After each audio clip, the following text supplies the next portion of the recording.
Live now to Budumbura, my colleague Maxwell Agbegba is standing by, of course, after today's incident. Let's get some update from Maxwell. Maxwell, where are you and what can you report?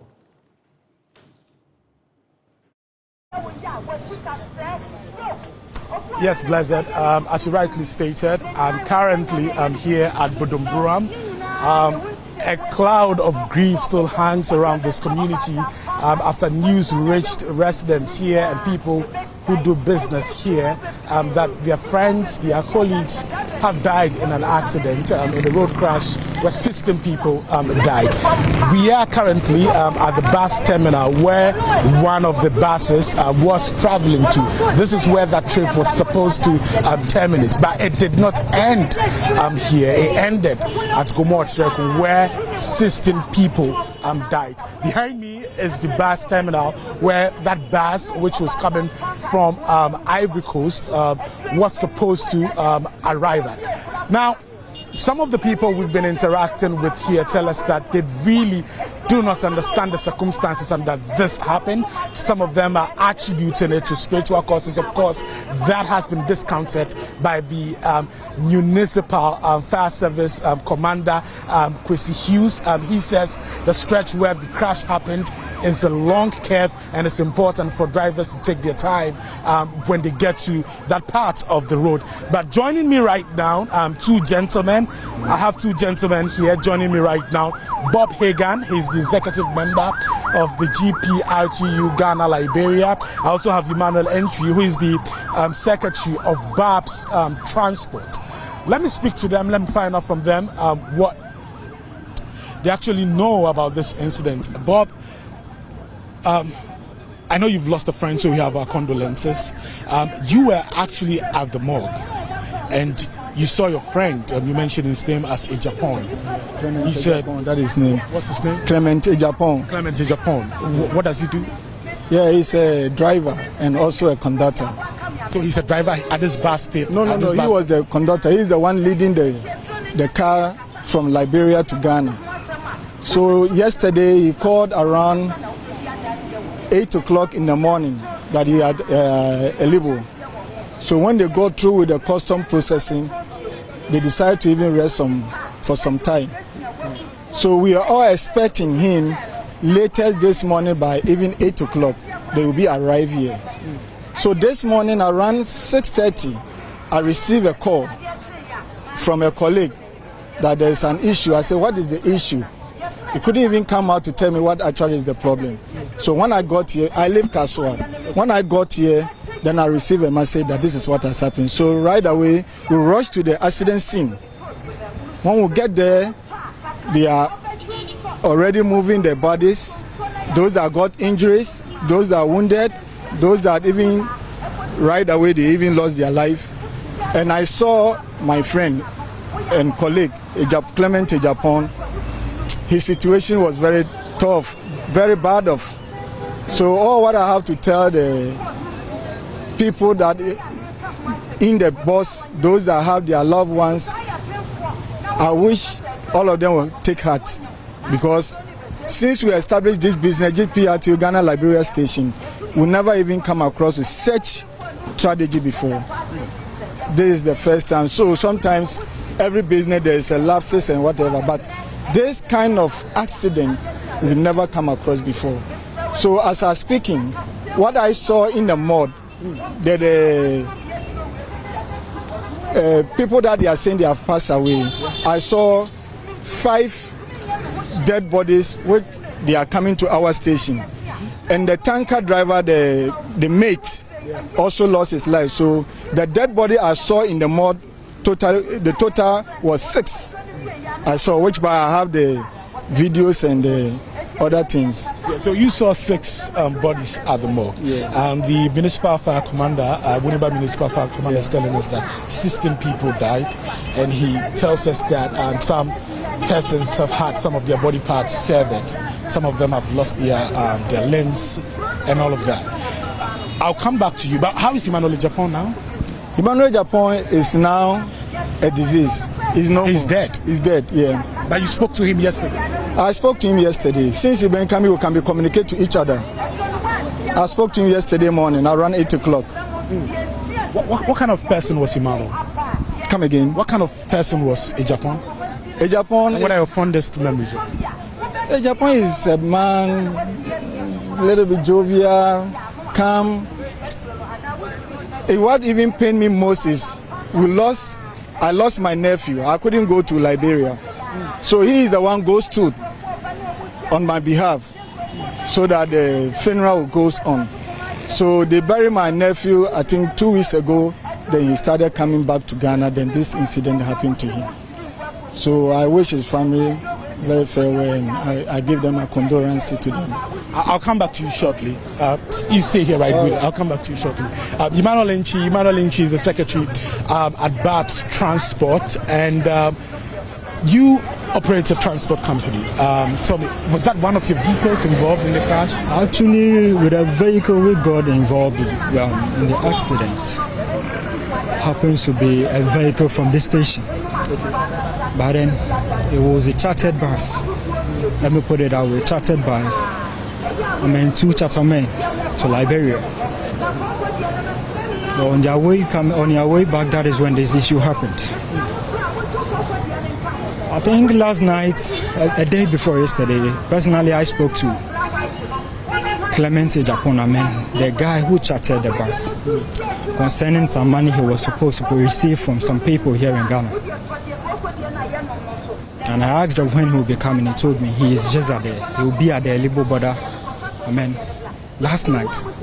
I spoke to him 3 days ago, but he told me he will be at the border last night. So last night I called and he told me they were there. So after going through the custom processes, they had to rest and then pick off from that place to Ghana. But this morning, I never called him. I was just there, I came to work. A boss called, and then he informed me of what happened. That the bus has been involved, or the bus has involved in an accident. And according to him, 16 people have lost their lives. The total people on carriage was, I think, 60 people. The total passengers in the bus was around 60. And out of the 60, we lost 16 out of it. You have our condolences, but you also know Clement Ejapon, you told me. I know. He's your colleague? He's my colleague. I know him very well. I know Ejapon very well. I never wished this for him, but we can't just predict nature. Anything can happen at any point in time in life. So what I'll say to the family of these people is that the one who gave them to the family has taken them back.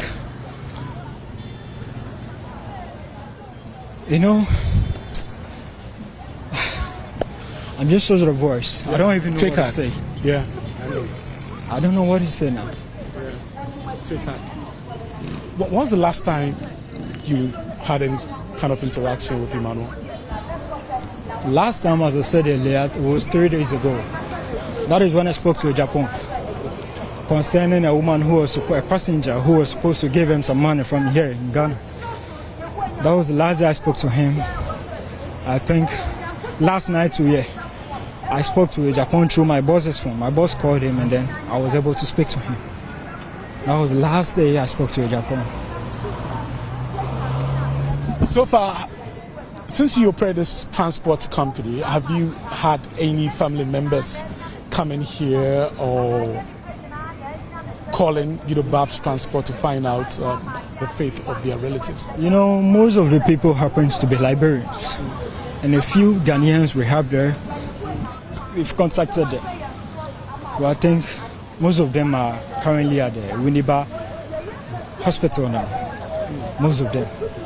Some were here in the morning and later went to the hospital. So currently they are all at the hospital as I'm speaking now. Yeah, that is what I can say for now. I'll come back to you shortly, but let me come to you, Bob. A lot of people have raised concerns about the Gomoa Okyereko stretch. Many of them say that it has become an accident-prone area. Sometime last year, we've lost a lot of Ghanaians on that stretch. Sometime last year, we lost 3 foreigners, tourists actually, on that particular road. As an executive of the GPRTU, have you had cause to also complain or raise concerns about how dangerous that stretch is? The municipal fire commander tells us that it's a long curve and drivers have to take their time when they get to that part of the road. Yeah, what I know about that particular area is like it's a two-hill. Coming from Accra, before reaching to Gomoa Okyereko, you have to descend down. Yeah. And from Winneba, you have to come down. So from the Okyereko bridge, Okyereko is a river. So on that bridge, as the only place is a stretch. So when you're coming down, you have to be a speed so that you come and climb the other hill. If you're coming from Takoradi, you have to come down with speed before you climb the hill that coming to Accra. And from Accra, you have to come down with speed before you climb the one going to Winneba. So that particular place is always give a challenges to the drivers. Okay. And most time it's a little bit sharp curve, if I'm not mistaken, about 60 degrees.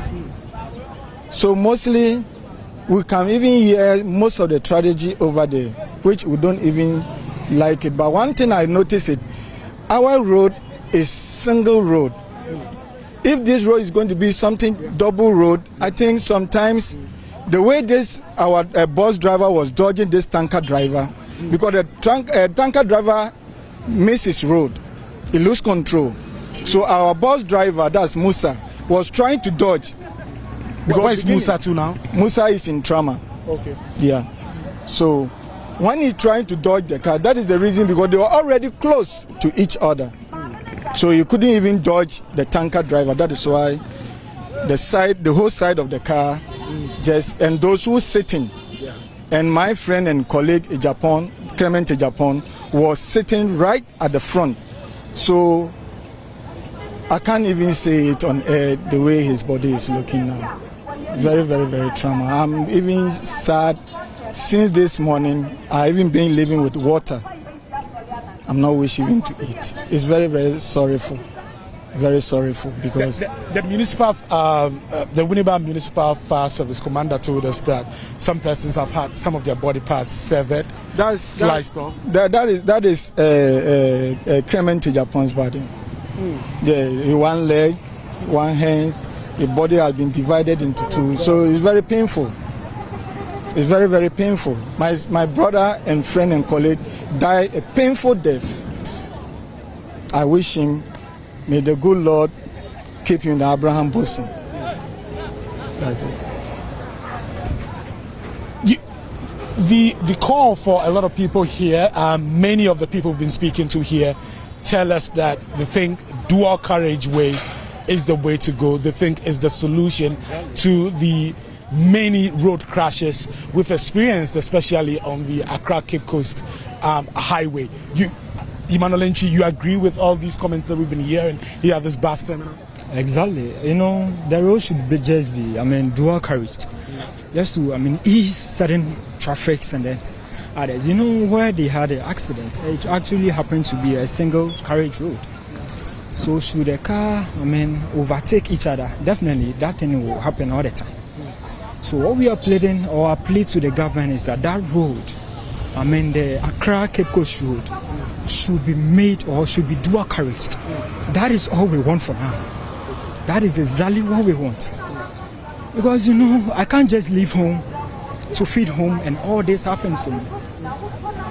So our plea to the government is that road, the Accra Cape Coast or Accra to, Accra Cape Coast road should be dual carriage. That is what we want. That is what we want.